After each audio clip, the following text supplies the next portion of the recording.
Wow. Got to spike it. Welcome back to another episode of RecTalk. I'm your host, Nitin Sharma, founder and CEO of RecTools.io. RecTools is the only whole-of-market directory of recruitment supply chain. So if you're looking for a new CRM, a new payroll provider, a new timesheet provider, perhaps you're looking at testing out some new automation or AI software, get yourselves onto RecTools.io. It's free to access and is whole-of-market. So you will see every tool that's out there. If you are in that supply chain and you're not listed on RecTools, get yourself a free listing. The description in the description, the link will be there. Click on it, get yourself listed for free. Down here. That's it. Right, today's episode is going to be a bit of an odd one. We've brought back the roundtable concept. So a bit different. There's been a lot of talking over each other, but I think it's key to I agree. Exactly. There you go. I think it's important to sort of caveat this with. Personal brand is the buzzword in recruitment at the minute. If you're a recruitment business owner, you're probably sitting there concerned about, well, I don't really want my guys investing too much time in their personal brand because that's personal to them and they can take that away with them. And how do I leverage personal brand with business branding? And I think there's one business that's doing that incredibly well, and in actual fact have kind of got that balance really right. So to kind of unpick that, to talk about it in a bit more detail, and really just to have a few drinks and have a catch up. Is what this is. Yeah. I'm over in the OX7 offices today. Guys, thank you so much for having me. Do you guys want to introduce yourselves to camera one by one? Because I don't want to go around and do it. I'll start. So my name's Will Grassoff, and I'm the managing director of OX7. Thank you. I'm Dan Beecher, and I'm Rec consultant. Oh! The one-armed bandit. Yeah. We call him Spadesy because we call him the shoveler. I'm Adam Woolard, aka Shuffle T, and I'm sort of like content management at OX7. I'm Josh Withers. I am a recruitment consultant at OX7. Hi, Richard Lambert. Yeah, again, recruitment consultant here at OX7. Adam Williams, Rec consultant at OX7. Thank you. Electrifying. Yeah. So you guys all work at OX7. Yeah, weirdly, that's Correct. one thing that pulls Didn't invite together. me. Yeah, I know. They'll be here soon. Yeah, honestly. Right. So have I said anything out of turn? Personal Yeah. brand You called it a round table and it's a is a square rectangle. table. Yeah. That's true. We can never get those. It's not Start square, with is that, it? yeah. It's like a square. I don't know what Rectangle. shapes. Oblong. Yeah. I don't oblong. Do people still use that? Back in my If they day. don't, they should. I always thought oblong was a shape. Yeah, I'm my one of nickname in the school. older guard, so I use historical terms. So And Here's my quill. two farthings. Yeah. right, let's jump into this then. So personal branding, what does that mean to you guys? Go on, man. Oh god, here we go. So I think was it Jeff Bezos who said your personal brand. I believe it was. So yeah, who said your personal brand is what people say about you when you're not in the room. Yeah. For years and years, people used to call me a cunt when I wasn't in the room. Like I don't anymore. Still do. Yeah. What? No, so it's obviously people's opinions of you and whatnot when you're not there to influence them directly. So I feel as though personal brand is essentially your personality. It's just what you're actually like. There's no point putting on a facade of being professional or like super corporate when you're essentially a bunch of twats. Because you just can't keep it up, it's very We've difficult. all been there, though, haven't we? Where we end up in these corporate jobs and we're like, no, I've got it. I mean, I had to take out my earring and have a clean shave and cut my hair real short, and I was just like, this is fucking stupid. It's to look at myself in the mirror and sort of, who are you? Yeah. You go in the opposite direction. Oh, But yeah. the earring. The earring still, I was like, that was a bad call. We all make decisions. It was a bad call. But yeah, absolutely. I was just Fair like, play. no, I'm going to work for myself. Yeah. And I'm going to grow my hair up. Love They were like the two caveats. That was it. But I think everyone is obviously. I think everyone should be allowed to have a personality and express themselves. So we had Molly who had all the tattoos, and people used to be really narky about tattoos on display. Like, oh, it's unprofessional and it's ridiculous. You shouldn't have it. It's just like, what the fuck? What? If anyone's getting offended by someone having a tattoo, unless it's an offensive tattoo, of course.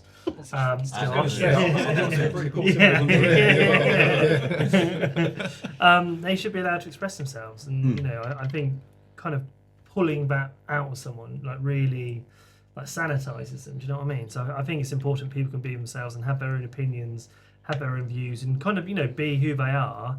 in a day-to-day job. So I couldn't think of anything worse, going to work and having to be something that you're not, just because some knobhead in a suit thinks that everybody should be wearing a suit to work and you know, be there at a certain time and whatnot. I think people can see through that bullshit, can't they? Yeah. The clients, I think. They'd rather know that you as a person. It's more the service you provide rather than sort of how you look and how you speak to them. They've started to look through it because look, I think there's a big thing of like old guard, new guard, right? And the old guard are the ones that want everyone back in the office all the time because in the office they get to wear the suit, they get to walk around and feel important and talk down to people, and at home they get told to empty the dishwasher and take the dog for a walk and go and mow the lawn. So they're not important at home, right? So and I think there's a lot to be said about that. But that same old guard are like, no, you know, you can't have tattoos on display. Well, not being funny, but I don't want to do business with somebody that's going to sit there and be like, I don't like your tattoos, I don't like your beard, I don't like this, I don't like that. Because my ability to do my job has no bearing on what I'm wearing or look like, right? You know, Dan comes to work with that monstrosity. I know. That's optional as well, doesn't even need it. It's a Michael Jackson thing, that's what I thought. He's going to get diamond encrusted. And good luck to him, you know, that's his prerogative. This is exactly Get why fitted for a watch later. I was going to say, this is exactly why we have a no dickheads policy, whether it's clients or candidates. I don't work with dickhead candidates. I don't like working with dickhead clients. Just get rid of them. Simple as that. Dickhead colleagues are all right. I think he's talking to not loads. Like, I think that's so true because the further you get through the time, you know, and the older people get, the more that the younger people are going to be coming in. And like, do you really think that young sort of like creative people are going to respond well to that like environment of going, oh, let's take away your personality, let's like reduce you to being one of everyone? Like, they're gonna rebel the most and not want to be involved the most, and so they're gonna go to a cool startup where they don't care about how you dress or what you have in tattoos. Do you think the pendulum's starting to settle down now though? Because it was like so far this way of like, you know, suited and booted, clean cut and all that sort of stuff in the industry. And then it went completely the other way, where it was like, yeah, we got pool tables and we've got beer, that fucking TikTok with we're recruiters, of course we want beer on tap. And it went so far the other way, and now it's sort of starting to settle down, where it's kind of like, yeah, no, I don't need all of the beanbags in the fucking the Google office. That's not what I want. What I want is my time. Right? Absolutely. Let me go to my kids' fucking you know, plays and stuff. Let me go and walk my dog at lunchtime. Let me That's how you get the best out of people, give me shit. ultimately.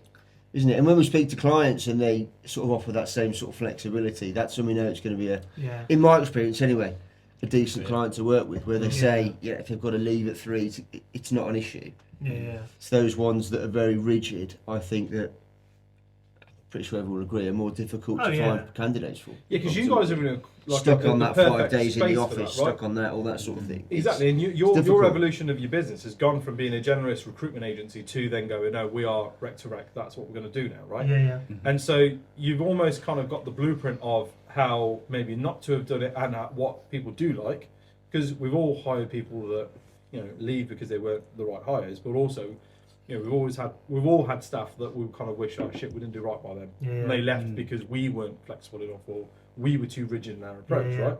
And so you're now in a great position to kind of educate the business owners that are out there to kind of be like, look, this is what people are looking for. So let's kind of sidetrack a minute off personal brand and business brand, and we'll come back to that. What are people looking for? People being recruiters, what are recruiters looking for from their next move or their kind of, you know, the next jump that they're looking to go to?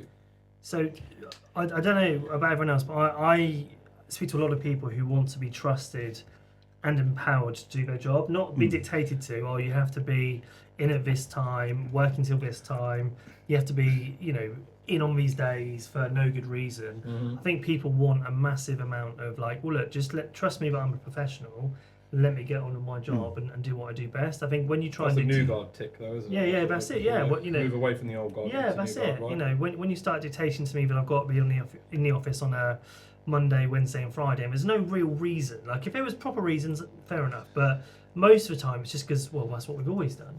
I think people want that, you know, putting all the package and commission aside, you know, but the non-tangible stuff is to be trusted and to be empowered to be good at it. People don't like being micromanaged in the main, do they? They don't want someone tapping on the shoulder every 5 minutes going, what are you doing, what are you up to, if you hit those KPIs and things like that, you know.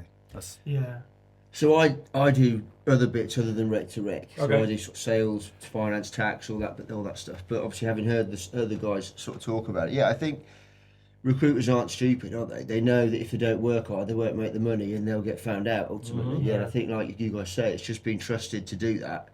So the But best of that's your the same ability, as you know. So what these recruiters are asking for, though, I imagine, is the same as what the candidates in career businesses like yeah, a tax absolutely. manager, whether you're a Absolutely. tax manager or a Yeah, sales yeah. director, they're Yeah. saying the same things, right? Yeah. But for some reason in recruitment, we treat our staff differently to our candidates, Mm. whereas our recruiters are our candidates in theory. Do you know why? I think it's because there's such low barriers to entry to get into recruitment. You do get such a diverse mix of like people coming into it. So for a tax manager, you have to be a qualified tax manager, right? For a recruiter, it could be, oh, you've got the gift of the gab, or Yeah, there's no Initially, qualifications there's no to be a salesperson. qualifications. which I think makes it a lot more difficult to treat everybody with the same kind of, what's the word, like baseline, because everybody's different. So I think it's, you know, what we've seen a lot is larger businesses treating everybody exactly the same, having a one size fits all KPI approach. You must make 50 calls a day, you must send 5 CVs, which actually for some people does work 100%. They need that structure. For some people it's like, hold on a minute, I'll send 3 CVs and I'll make 3 placements off it. Like, why are you making me tick this box for the sake of it? It's just nonsensical. And you know, we work with some client, well, we worked with a client recently who we dropped, and like they were just a nightmare, weren't they? It's You know who I'm talking about? Yeah. Just like a bunch of dicks. Isn't it? Yeah, they were. Yeah. Well, I've had bunch two of or dicks, three, but two or made three money like that. Yeah. I've had 2 or 3 we've walked away from just because it's not right. Yeah. Just not giving candidates what they want, not giving us speedy responses. I mean, they're in recruitment. I mean, reply to people. Like, it's not hard, but Yeah. But it's a short-sighted approach, right? So even if they are, I mean, I joked about, oh, well, fucking, you know, I made money out of them. Yeah, that's great. You've made a few placements with a shit client or a difficult client. You know these guys aren't going to stick around. You know, we know as business owners that actually candidate stickiness is far more important than client stickiness, because clients will drop you based on a number of reasons. A candidate will be sticky with you because they think they've had a good service, or they feel like they've been treated as that individual, not the blanket approach, right? Yeah.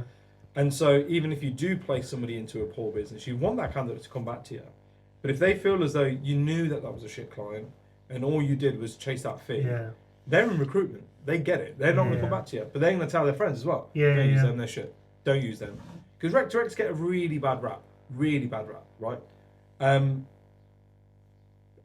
Your product is probably the worst product in that it's recruiters who are fickle, who aren't necessarily. Are you proud of me now, Mum? Do you know what I mean? Like, recruiters get a bad name, but rec to recs are like, what the fuck? Why are you supposed to do this, right? But if you do it right, and you do certain things and get it right, then it's easy. It's the right move to make.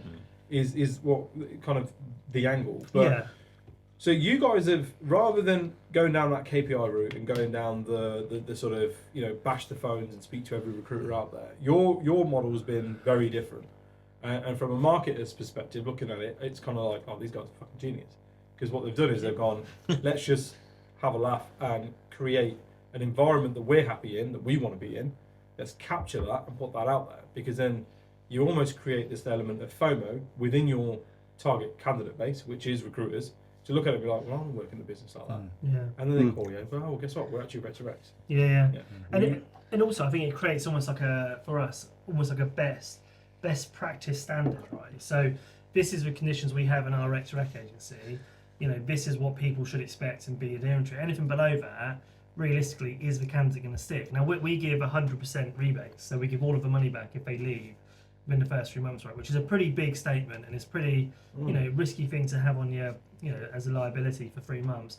But actually, it means we do all of the groundwork a lot more effectively. So taking the briefs, you know, we're not just flinging CVs over, you know, getting a good candidate paying, right, I'm going to send this candidate to 200 people. It's a case of, right, we need to take a brief, we need to work to that. So, we're going to prove and demonstrate our, you know, abilities to do it well. So, you know, when we try and, you know, everything we do here is to say, look, this is what the agencies we should be we're placing into should be doing as a minimum. We come across agencies who do way more than we do, And it's like, fucking hell, fair play. Like, that is an incredible kind of, value proposition. But anything like kind of below what we do, I do feel as though it's a bit like, it's going to be hard to place into that. Like, I saw a podcast with a guy the other day who was saying, we give 5% comms between 0 and 20k. And it's just like what? Like, the first thing we probably all did is went to find his company and headhunt out his company, because that's wild, right? If someone's billing like 20k a month and they're only getting 5% of it, like, there's a director driving a Ferrari and have multiple homes. Do you know what I mean? So I think we try and make it so we're market leading, and you're right. The kind of the FOMO effect. We want people to come to us organically to make our lives easier. And I think a part of it as well is, how are you going to sell a proposition to a candidate if you genuinely wouldn't have any interest in working there yourself? How are you ever going to try and spark any excitement in any conversation with them? Essentially, you want to be able to say, this is wicked about this role, this is why I'd jump ship. If I lived in Manchester, I'd definitely not leave my current employment. But like, there has to be, if you're just talking with no excitement and no sort of energy about, and you can't sort of say, do you know what you'll love? Working till 8 p.m. on a Friday every week, and you will be sat at your desk there with someone stood over you. Like, you can't speak about that with injury. There's no way of selling that as an exciting proposition, but there is, if there are great perks that go with it, you can go, like, they're going to go out for drinks on a Wednesday morning at 11 o'clock because they're doing a podcast. Like, you're going to be able to... What an idea. Amazing.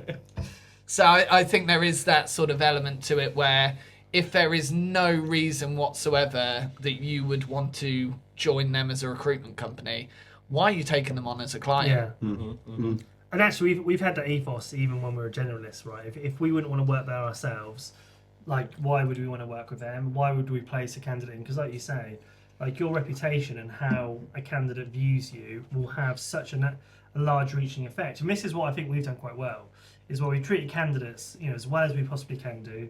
They then said, my friend's looking for a role, can you help them? And it goes out. If you're really shit with them and you place them into a role just for the sake of getting commission and they hate it, they'll be like, he's fucking screwed me. He's absolutely done me. So we've always had that ethos, I think. Well, this comes down to the point I've been making for a while now on the podcast, right? Which is that I don't think recruitment is a sales job anymore. I think it's firmly a marketing job, right? Everything you do as a business has to centre around how you market yourself as a business, right? Are you ethical? Are you doing right by your clients and your candidates? Your marketing out in terms of outward marketing has to be on point. Has to be on point. Your candidate journey has to be on point. None of that is sales. Like, you can't, you couldn't sell me. I there is no way in hell that I would ever go back into recruitment. And you can be the best rec director in the world. You're not selling me an opportunity to go back into recruitment, right? You can't, like, you just can't sell that idea to me. You could market it, you could market an opportunity and market me as a candidate to the right businesses. But I don't think it's a sales position anymore. And I think those businesses who have accepted that it's not a sales business, it is a marketing role, and it is a marketing heavy business, they're the ones that seem to be doing really well right now. The other ones are the ones that are forcing square pegs into round holes and are forcing people into positions that they don't want to be in, and then are getting the bad rap when those candidates leave and tell everyone they were fucking shit, don't use them again. And then they're sitting there going, I don't understand what's happening. We're making our 50 candidate calls a day. What's happening? Why is no one coming to us? Well, there's a big part to play in that. And so with that then, how important have you guys found as kind of employees of the business, the OX7 brand, in leveraging kind of your ability to do your job? He waited and waited. Next time, I tried to cough so I could cover the sound, and you told me to shut. Under the table, just so it's literally all in the time. Like, Jesus, comedy timing. Go on. I can't answer that. I think it massively helps. Just speaking from myself, I've had businesses come to me, clients come to me and go, we love the OX7 brand, like, love what you're about, not used direct to rec before, can we have a conversation of how it would work? So you've had inbound off the back of probably not as much as Danny, but like inbound stuff coming in, and then candidates going, I actually can't believe I'm talking to someone from OX7. I was thinking, here I am sat in a Hawaiian shirt, drinking a Jabal, going, set the bar higher, mate. Set the bar higher. I mean, you saying about that as well. Like I was at the hospital a few months ago for another injury. And, Mr. Bump so anyway, I was like paying for my car parking, and some old boy turned around and goes, "Hey, you're from OX7, aren't you?" And I was chatting to him about like content and all that sort of stuff, and like I'll obviously try and place him at some point, but like because he knew who we were, and it's just like it's mad, isn't it? It's amazing. Can I shake your hand? Not that one. Not that one. I walked into DFS once, and the sales guys, I swear to God, just through. And I was with my wife, and she was like, "Fucking, I can't believe that! Like, you're going to go on about that non-stop." He's still 2 years. Yeah, right. Yeah. But it builds up that kind of recognition, and I think where in recruitment a lot of people are like don't like putting faces to what they do and kind of saying, "Look, this is me. I'm pinning my mast, pinning my whatever to a mast." Colours. Oh, yeah. Cock. Really an A&E with Danny. What he told me to do. I think it massively helps. I'd say like on the original point as well, like just being able to be yourself, like makes such a difference. I can post about whatever I want. I don't have to go through one and go, "Can I post this? Is this all right?" Yeah. And it just helps. Like I had so much inbound traffic from candidates and clients on the back of it. And last placement was because an inbound thing because they thought my content was funny, which I wouldn't have put if I was in a shirt and tie stuffy environment. Yeah, because it wouldn't have been organic or authentic, right? You'd have looked uncomfortable and felt uncomfortable. I had this on last week's podcast. I was made that exact point, which is kind of personal brand isn't pretending to be a shadow of your business brand. It's taking your personality and just ramping it up to 10, right? Mm-hmm. And that's the bit I think people get wrong because they're like, personal brand is just posting on LinkedIn all day long, isn't it?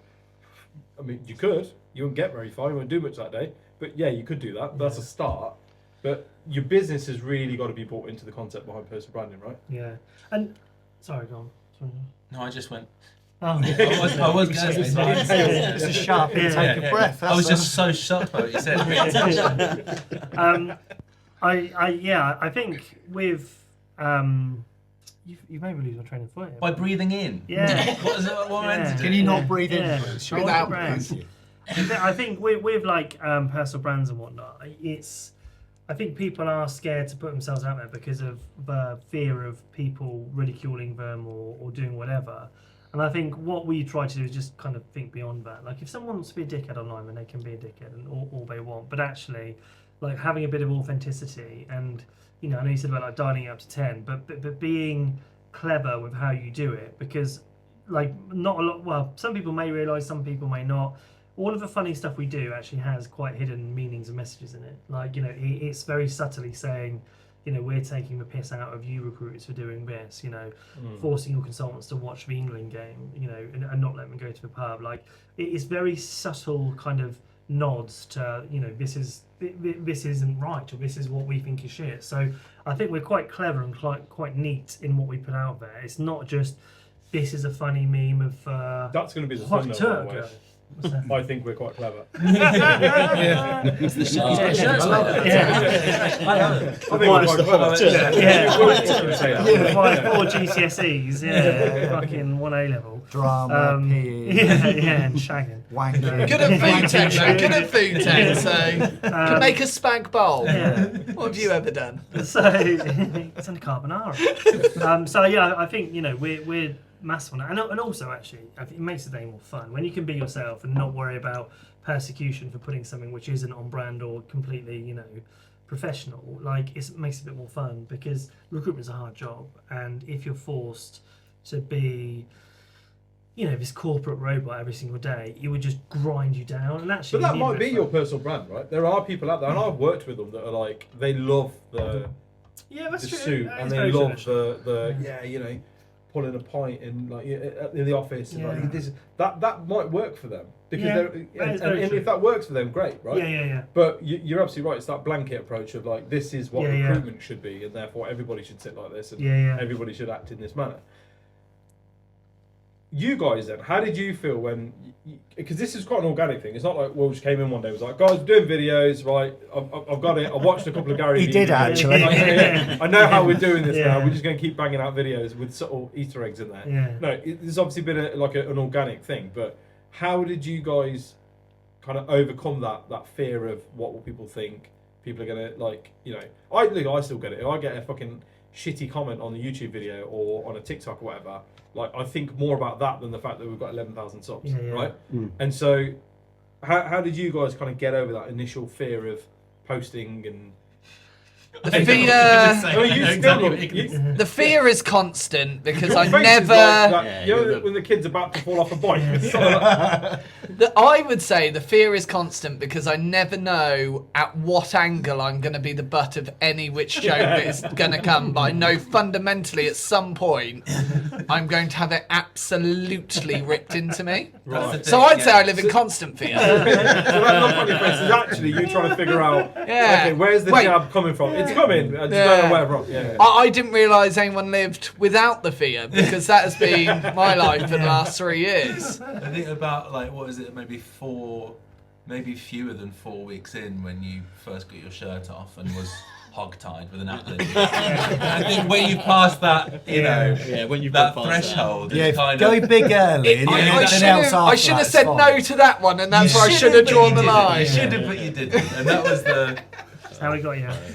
I'm gonna have to fish that out and put that on the screen. Yeah, you should. I think we're eased into it a little bit more because we always record video adverts, right, for our adverts. So we're in front of the green screen quite a lot, talking and stuff. So being in front of the camera was probably we're eased in that way. And then obviously when Sheffield Tea came in, it kind of blew up a bit more, didn't it? Well, I think everyone who's works here is already, like you say, they've already done things like that, and everyone's kind of so aware of social media these days that you kind of know what it looks like, and it's not like a big removed thing from your reality anymore, so it's not as quite intimidating as it started out. And I think when we first started out doing when I first came in anyway, is there was a bit of hesitation, but mostly it was pretty clean sailing from everyone who works here. Everyone just sort of getting in front of the camera and not being afraid to do it. What are you squinting at me for? Or are you trying to make one of me out of the double? I always think back to that one where I can't remember what it was, but you're saying about that girl talking down the plough. And I wasn't sure what Sheffield Tea was going to bring and how he's going to bring it out. And he goes, "Oh, I don't give a fuck." And you're like, "Okay, cool. So this is how we're going." I think it was so easy because everyone in here has a pretty similar sense of humour anyway, and down to even a lot of the TV that people watch is really overlap and stuff like that. So there's loads of references that everyone can sort of get behind and put in and stuff like that. So there's not that much friction. Whereas I think maybe it would be harder if this was an office of 50 people. If we believed in diversity, had anything other than white Got to sort that out. How do you handle it when you've got a young black girl sat here or a transgender Asian person? Then you can be like, fuck. We can't make the video. Silence. It all goes quiet. I dread to think how I'll be perceived in that one. How was your weekend? Do they have weekends? Do they do weekends? Can't say anything these days. No, that's fair. That's fair. So then, in terms of that, you make a really good point though. In terms of scaling that out, you can't run a 50 to 100 head business in this fashion, surely not.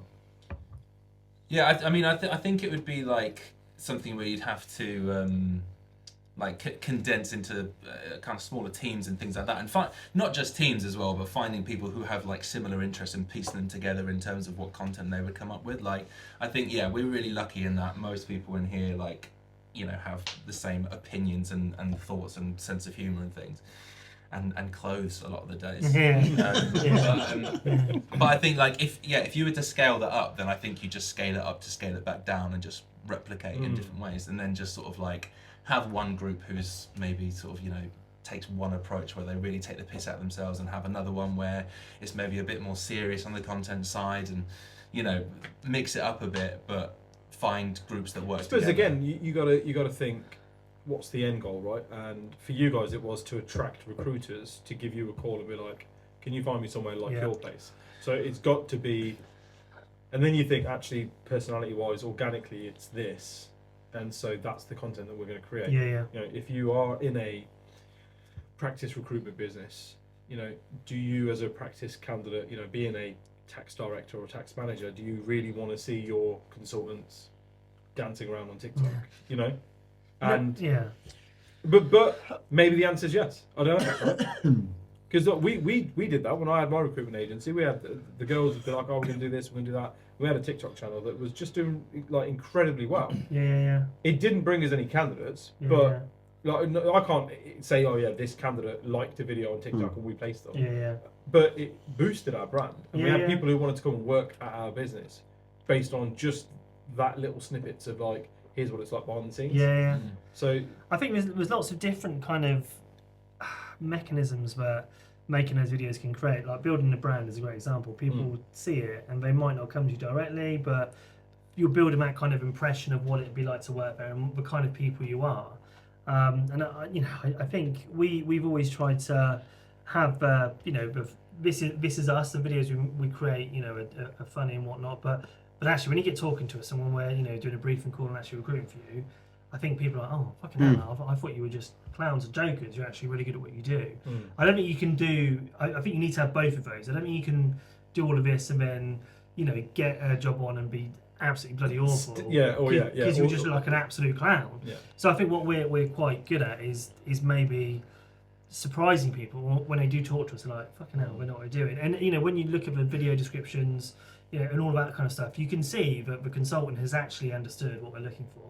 And to the extent that they're prepared to stand in front of a camera, deliver like a 2-minute monologue on it and an elevator pitch and kind of put it out there. Like, there's no way you could do that if you would have just sent a job description and said, oh yeah, okay, I'll work from that. So I think what we try to do is have that balance of being, yes, you see the kind of the humanised personalities, but when you get engaged, you see the genuine quality in what we do. And I think for us, we're quite early on in our journey, but the amount of inbound stuff we've had already, the amount of clients we've worked with who've said, oh, we've worked with so many directs, you'll be the only one that's placed with us, is incredible. And I think it's because, one of the most difficult things to do is turn people's head, right? And that's across entire recruitment. Because you have people who are happy in their jobs, not interested, they'll get messages from recruiters every single day, but they might get a message from Josh or Dan or whatever. We're like, fucking hell, it's Josh from 07, what's he saying? So it turns ahead when they see, how we position our clients, and they're like, oh, fucking hell. That's the familiarity piece, isn't it? Yeah. Because if they see you scrolling through, in their downtime and in their doom scrolling period of LinkedIn, and they see you and they feel like they've got to know you, because actually what you're not doing is just like LinkedIn. The worst part about LinkedIn for me is everybody's just buy my shit. Hey, thanks for stopping by. Buy my shit. Here's a picture of my dog. Buy my shit. Yeah. And what you guys do really well, I think, is sort of be like, here's this funny video that we made. Right? Yeah. And it's like you're doom scrolling because you want your downtime. Yeah. Have your downtime. Watch this. But in watching that, you're certainly planting the hints of your place where you work is shit, because actually we're making fun of where you work, but you don't realise that. And I quite like it. Oh yeah, I quite like that.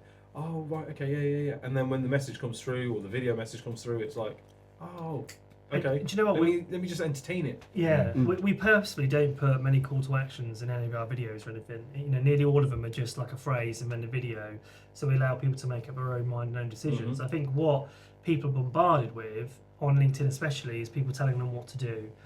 Telling them to do something. The call to actions is so infuriating. So we try to have a real non-salesy approach, and you have people who are trying to do personal brand stuff, but then they just make it obvious that they're just trying to sell to you by saying, and if you have any need for, I don't know, just got back from my BFAR, can't wait to get back to placing construction workers.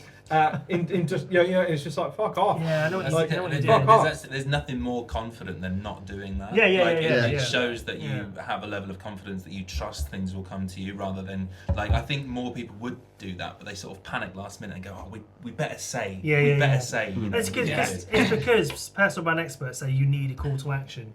You need to have a question in there, agree, or whatever. You need to have something which is going to encourage people to comment. Well, actually, people will comment if it's entertaining and it's funny.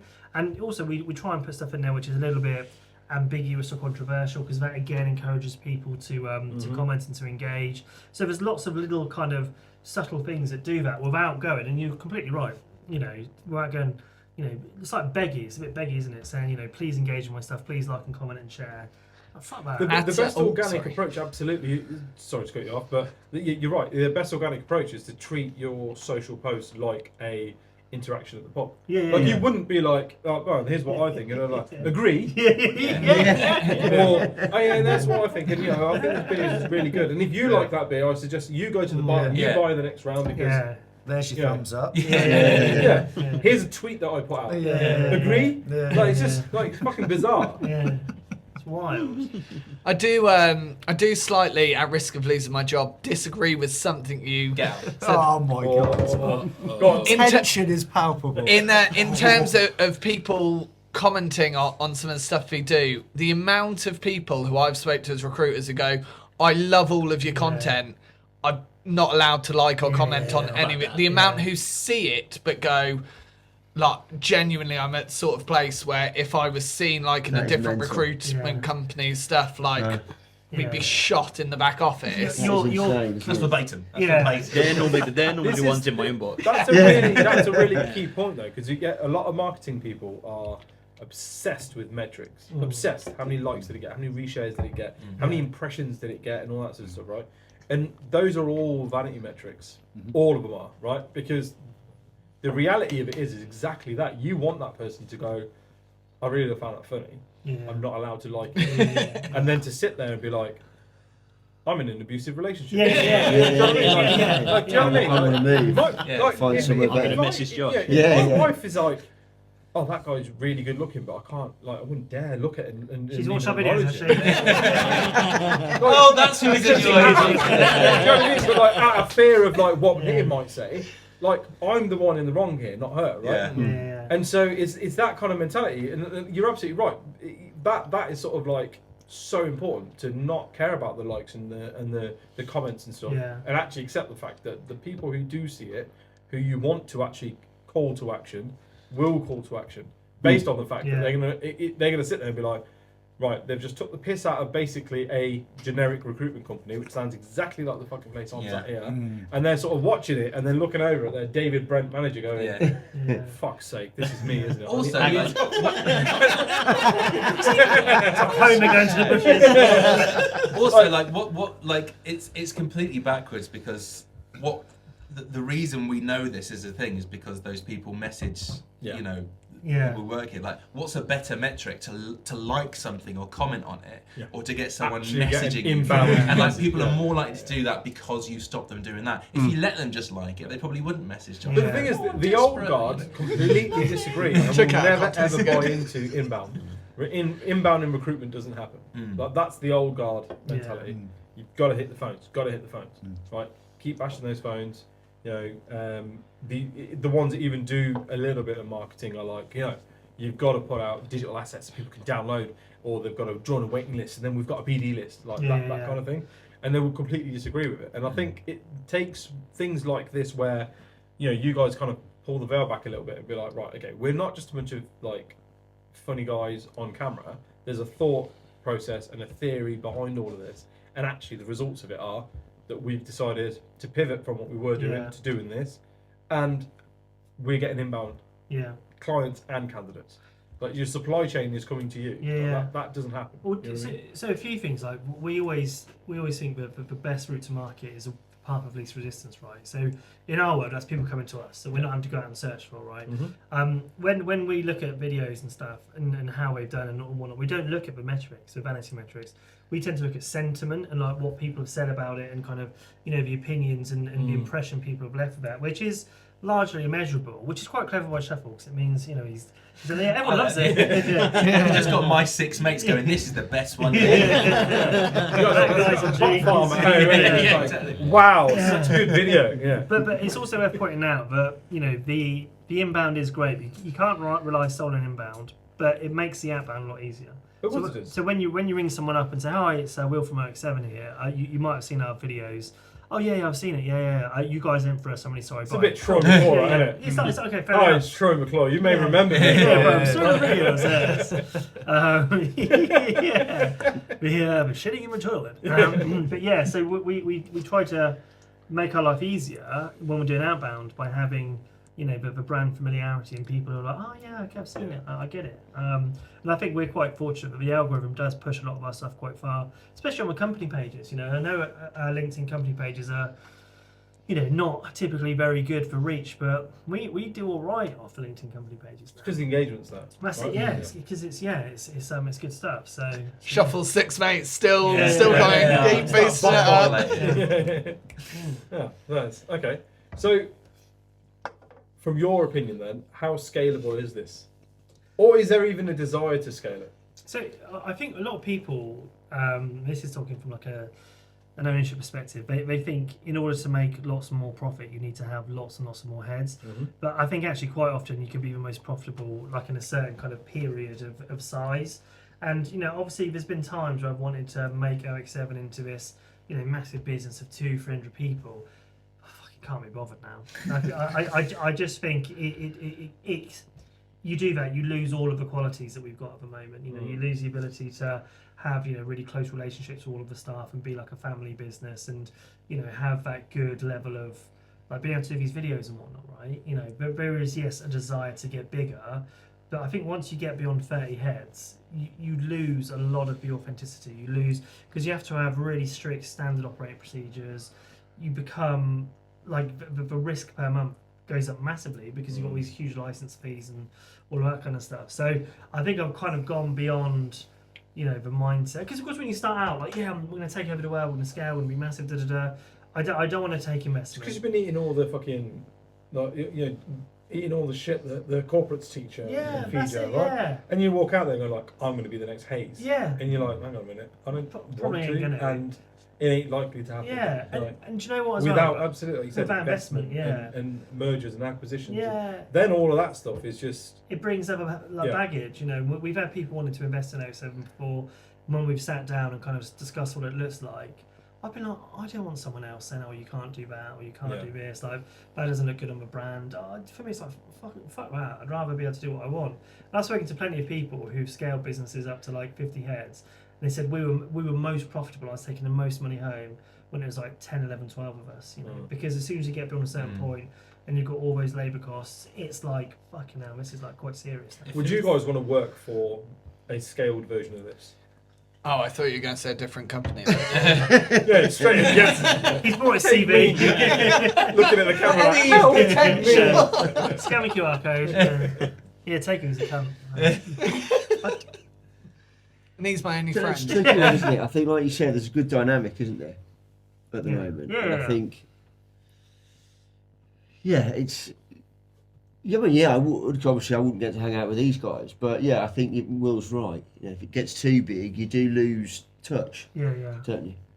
I think with like 10 more people, we could keep it as is. Yeah. But like anything 20, 30 more, like you say, you kind of start to lose it. You kind of get into the smaller groups to do your video content and stuff. Like it feels a bit like a slightly outdated version of what people expect success to look like as well. Like there's this 80s mentality of like the business has to be huge. In reality, it's like most normal people who get into a business aren't these days looking to take over the world, like you say. It's like more about like, let's just make a living. Let's let's enjoy our work. We don't have to be stressed off our faces doing like working till late at night. We can just do the thing and enjoy our lives whilst doing it. So I have a theory on this.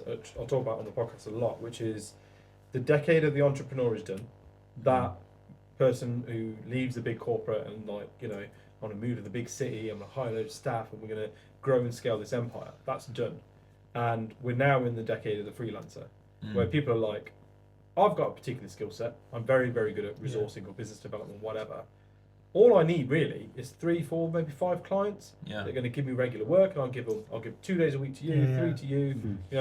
I'll give you a day a month and do some work with you, and I'm cool. That does it. I'm earning good money. It's not a scalable business. I am the business, but who cares? Like what I win with that is my time. And I'm speaking to so many people that have gone down the route of going with investment, VC, backed businesses that are now sat there being like, if I could do it again, and I always ask them like, well, if you could do it again, what would you change? And I'll tell you honestly, 8 out of 10 of them have gone, I wouldn't take the investment again. I wouldn't go down that route. So again. I'm in that exact position because when we started out, we had Guaranteed in the air of investment, and like they were wicked, they were brilliant, and I still talk to them, and they're fantastic people. But I had a meeting every month where I'd sit in a boardroom with a load of vastly experienced guys trying to explain to them why we're putting videos out of fucking sitting all looking at it was that a Russian one, wasn't it? It was a Russian one. So it was that guy where he's been interviewed in the club. And like, we dubbed over the things, and he's kind of going about. Basically, you've got to take it down. I was like, I actually made like a Word document of all the comments and saying how funny it was. I was like, no, I'm not going to take it down. Look at this. And like, no, you've got to take it down. So I did, right? But they allowed me to have, so much. And we did scale, relatively quick. And if it wasn't for COVID, we probably would still be, with them now. And it was brilliant. But actually, if I was to do it again, I just wouldn't take any investment. I don't want anyone else having like an overarching say in what we do, because actually it's fucking none of their business. Like I don't want someone else to be saying, well, it depends on the deal. It could be 20%. Yeah, some of their business. I will take some. It's 23% of their business. business. So, but do you know what I mean? Leslie at Dragon's Den. Yeah. What's your next? What's not your business, Deborah Meaden? Are you going to be cash or not? Her pile of cash that's her only money.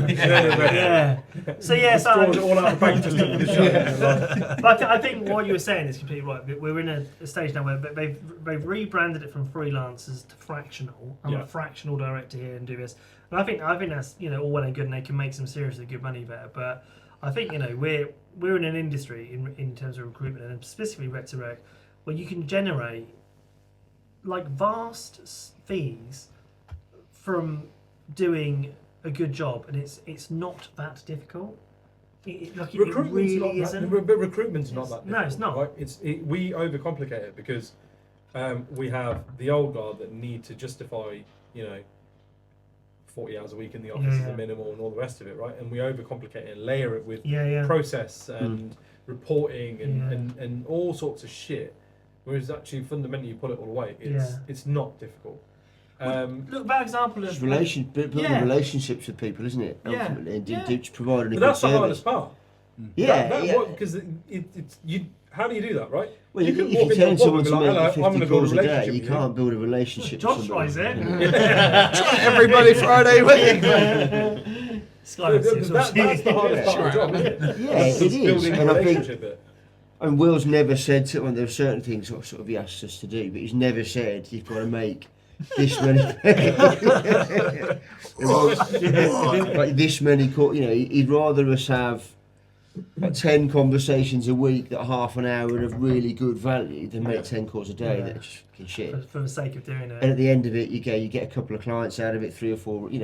It sort of grows that way, doesn't it? Tell them about. Sorry, boy. No, that's it. That was a Hard to build rapport. What story are you going to make me tell them about? No, like the record story. Another injury. That's how you break your leg. No.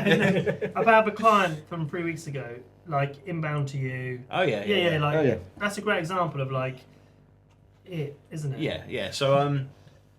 So I had an inbound. I had something in my inbox saying, "Hey, love your content." I think it was entitled "Funny Content." Was like his reach out to me.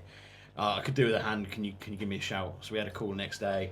Had an hour take on call. Like it was really detailed. Went through everything. We got on like house on fire, to be honest. And then I had a really good understanding of what he wanted. I sent him 3 people. He lined up 3 interviews. Had 2 of them. Hired 1 of them. And like, to be fair, I didn't have to go out and do loads of outbound. Like, I worked quite hard on it, but I've worked harder and done nothing and got no placement. Yeah, like a lot harder and got. And that was what 22.5%. 22.5%. So within the place of 3 weeks, 22% fee, just because he's done some funny content. Which I've trained him how to do it. So. I gave him the candidates, so So basically, but that's what I mean. Like we are so fortunate in that's what this industry can be like. So Yeah. you know, you can go and chase some massive headcounts and huge plush offices in London. But actually, you know, when you can Work at a shithole in Brackley. why would you go there? No, but you've ruined that. But no, but when you He can was have, hoping that would be a soundbite. yeah, we're going to shit on Brackley. Maybe that's what we should market as. Yeah. But no, but when you can have like a job which allows you to have kind of, you know, a flexible life and do stuff you do, and that's important to you because, you know, we're pretty much all family men. You know, we've all got partners and kids, and you know, I work places where I wasn't able to go to one of my stepdaughter's like sports day once because you need to be in the office. So why? Like, because you've said that now, I'm going to do fuck all in the office just to get back at you, but you're not letting me go. Whereas I think I would be distraught if anybody here couldn't go to like their kids' sports day or anything like that because they felt they needed to be here. They need to be here. Yeah, like that for me is because when you look back on your deathbed and you think, oh, I'm so glad I spent all that time in the office and didn't go to the kids' But sports days. but this is the thing. That's there's a term for it. It's what Gen X and Millennial Awakening, isn't it? Where our generations have kind of sit there and kind of be like, yeah, my dad weren't there for this, and he weren't there for that, and he was there doing this, and my mum was always busy with housework, and you know, and I had to. No, I'm not going to be like that with my kids. You know what I mean? Yeah. Like, no, I'm not doing that for my kids. That's my thing. Like, everyone's always like, you know, think about your why, and that kind of stuff, right? Mine's always the same. It's my kids. That's it. Yeah. Like, there is nothing else. I got to take my kids to school every single day. Never missed a sports day. Never missed a parents' evening. Never missed a parent parents' kids picnic on the fucking grass. Never. That's what makes it worthwhile. And that's huge for them because do you know what? It's huge for me. Yeah, Do you know what I mean? Like, forget what they think.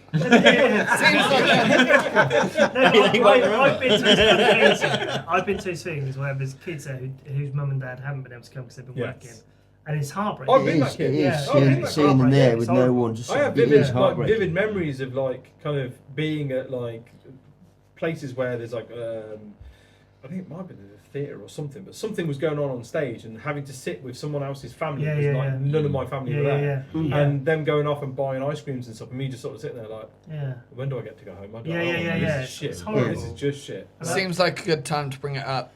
It's Bo's sports day tomorrow, ain't chance and go? No, you must be here, boy. He's waiting till he's on camera saying, of course you can, Josh. Otherwise I'd be contradicting myself, wouldn't I? Yeah, that's fine, Will. Why do you keep kicking me? How long are your legs? You're not worried if people call you a nonce for doing Can't say anything. Yeah, when you say it's Bo's, that's not his son, that's just his mate at the school. Is my son. It is. I think people will get fed up with that though after a while, won't they? As recruiters, and they'll just leave. Yeah. Ultimately, I think it's only a matter of time. I think you're right, and I think it's called old school for a reason. Eventually, they will. But do you know what that is? Because a lot of these businesses won't invest in their infrastructure. They won't invest in stuff that allows people to work the from tech home. and stuff. Like I know a company who still have desk phones.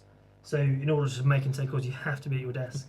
Well, how else do they record your calls and know what you're saying? Yeah. But that's Isn't the that problem. mad though? Because like the thing about being a recruiter is if you get a call at 8:30 at night and they're a good candidate, you'll take it. Yeah. You say Yes, to you them, fucking will, mate. But you say to them, listen, I'm not in the office right now. Yeah. Give me 10 minutes and we drive to the office and call you so that my boss can hear the Exactly, phone call. yeah. Mental, right? Insane. It is wild, but that's the problem. They won't invest in the infrastructure. They won't like allow. It's because we're the last things industry to change. What tends to happen in recruitment, I've noticed, is that like sort of e-commerce will do something and it works. SaaS will do something and it works.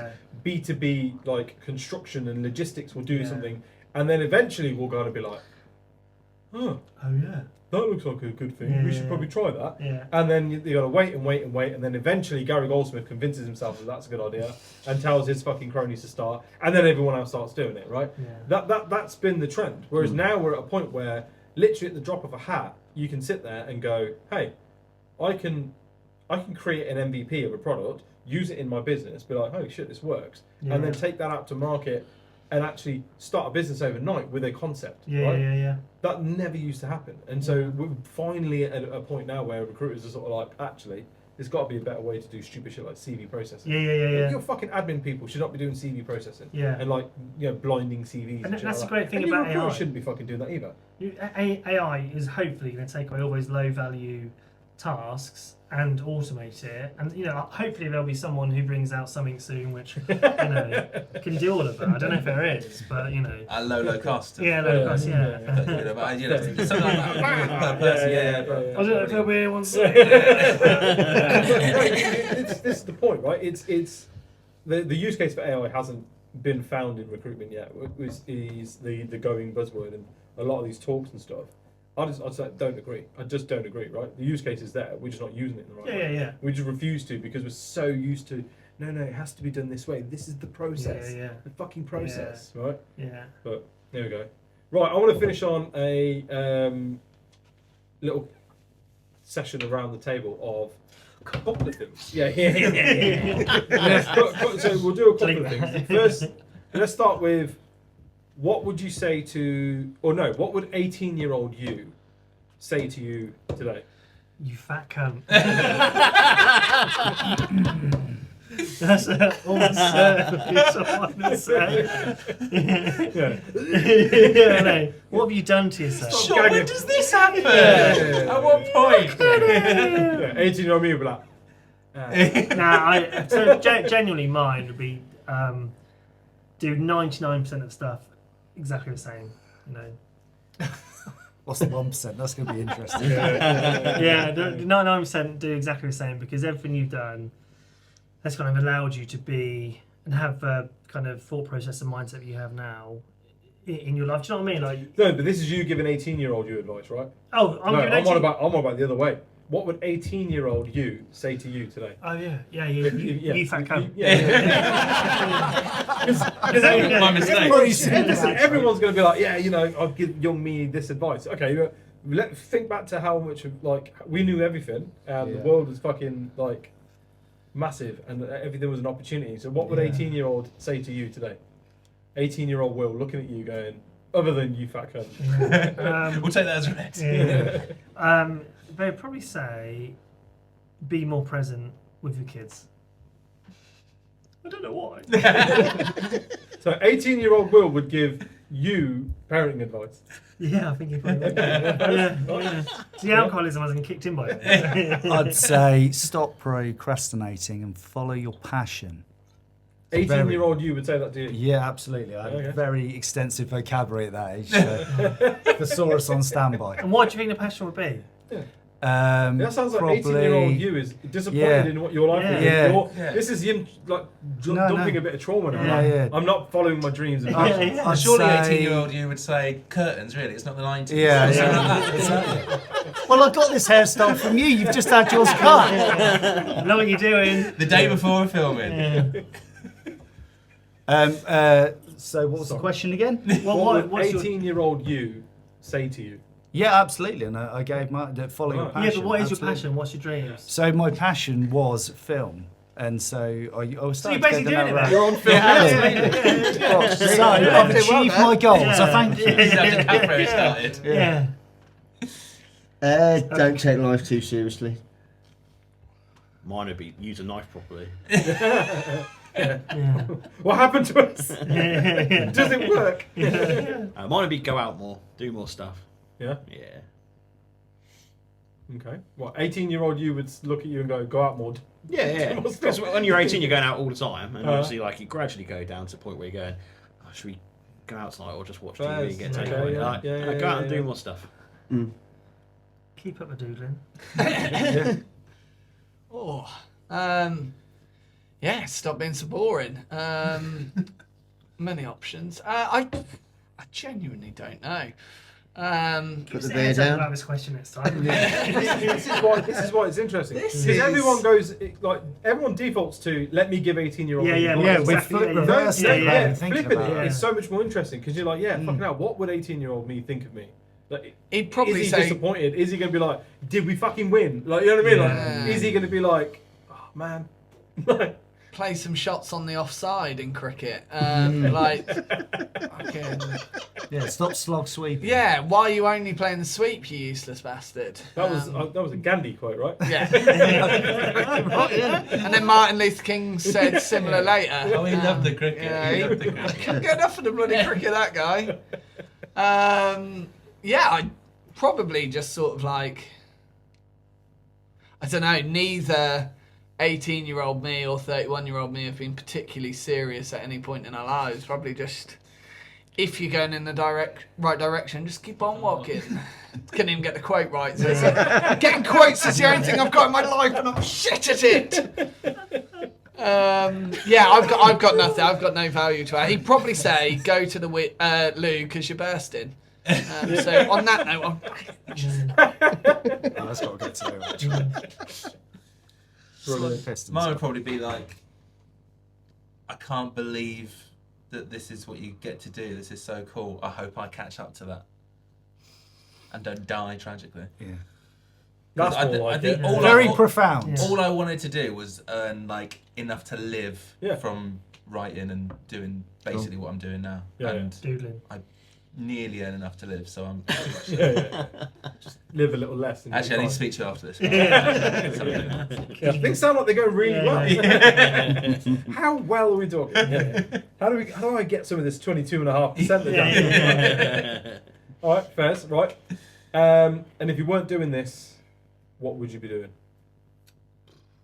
What, as an 18-year-old? No. As you right now. Me as well. If recruitment wasn't your career goal, or you didn't end up in recruitment, because I don't think it was anyone's career goal, what would you be doing right now? In an alternative universe, what are you all doing right now? Do you want your honest answer? No. I'd be a professional footballer. Yeah? Yeah. No, I wouldn't. It's rubbish. Even in an alternative universe. Yeah. Just not realistic. Every universe and shit. You could be 6'8", but no. No. What would I be doing if I was doing recruitment? It's really hard because I don't know how to do pretty much anything. I was really good when I worked at Burger King. So I was really good at Burger King. I'm making burgers and doing all Right, that. so if recruitment wouldn't have happened for you, you'd probably still be at Burger King. Maybe. Not Will's Smash Burgers or anything like that, then. I'm not really an entrepreneur, so I probably wouldn't have taken the risk. Yeah, I know. and that's our MD, ladies and gentlemen. Top 5 things you want to hear your MD say. On As he takes another swig of beer. I'm no entrepreneur. I'm a fucking fraud. I don't know what I'm doing. Yeah, so probably saying in film production, potentially a director or something like that. That's very, That'd be sick. yeah, it would be sick. Very classy stuff now, no like Smart. no snuff or anything like that. It sounds like you definitely want to do snuff. I wouldn't be doing Why you said snuff? I wouldn't do it. I wouldn't do said that. snuff. What's that smell? It's not crack. I don't know. I'll find out. It was last 20 minutes saying. When YouTube takes me down, I'll find out. Probably shouldn't have said the snuff He's been bit. demonetised. Yeah. Go on, Dickie Lambo. Probably something boring. Really? Just quite general there. Yeah. As opposed to recruitment. Oh, wouldn't Well, do it, it's, we don't get to do this, do we? It's in a boring job, do you know what I mean? But yeah, I don't know. Yeah, something boring, Fairs. I imagine. Honesty is the word. Yeah. Ambitious. See, I'd probably still be in debt collection, I'd say. I was made redundant and had no reason to leave. So I'd probably still be doing that, which is boring as well. Is this telephony based or is this can't pay, take it away? Yeah, no one's gonna be scared of me. Yeah. Got this all from the last one. You turn up covered in casts. All right, mate. Give us some money. Let's push you over. Bill, pass me a knife and a bag of halloumi fries. I want to show him what's up. Oh, dear. Josh? I wasn't here for the questions. If you weren't doing Alternate this fantasies. in an alternative universe, what would you be doing? I probably could have put my degree to better use. What was it? Psychology and sports So science. that's probably a better answer than mine. Yeah. Although, with that degree, I did apply for the wrong course. I thought I'd applied for sports psychology. So maybe I could have applied for the right course in the first place would have helped. Further and further. I suppose I could have gone to the school. The right school. Shouldn't have skipped that maths exam. I'd probably something events-based, something where out talking to people. Doing the event side of things. Big issue seller. Yeah. Sell those issues in a big style. I bet I could sell more big issues than the woman that does it right now. There's only one way to find I out. always think that. I walk past him in Coventry and I'm just like, you're not very good. You're that's not not in in this. Like, you could make a lot more, you know. They've been doing it for 4 years. Yeah. Yeah. Rejected by everybody though. I'd probably be a stay-at-home dad now, I reckon. I think that is now my actual dream job. That I would love to be a stay-at-home Couldn't dad. think of anything worse. Well, you don't have to have my kids though. Yeah. You to be a stay-at-home dad. Yeah. It won't. That's called a babysitter. Yeah. Sitter. I think it's only 7-month-old, so maybe I'll change that in 1 month. But at the moment, that would be my dream job. Give it a year, boy. Yeah, that'll change. And she's just started basically crawling, so I might already take that. Yeah. Just at that point. Yeah. But it pretty much. A bit crackhead. Can't say anything these days. Well, there you go. I think. Any closing thoughts, Will? You like to? Really enjoyed this. No, I think it was a really enjoyable conversation. Thank you very much for coming. No, thank you for inviting me in and being so open about kind of pulling the veil back on what you guys are doing and why it's working so well. I know a lot of people would be a bit more like, no, we don't talk about that. Let's talk about something boring. No, So, pleasure. there we go. Thank you very much. Guys, thank you. Legend. Thank you Perfect. very much. If you're still listening, thank you for liking, subscribing, and all that usual shit. And we'll see you again next week. Our camera ran out about 5 minutes ago. I didn't want to say like, but at the same time, I was like, I don't think his camera's working. He's been Dickie Lambert. You've been the best. So that was a good test run. Yeah. So if the camera wasn't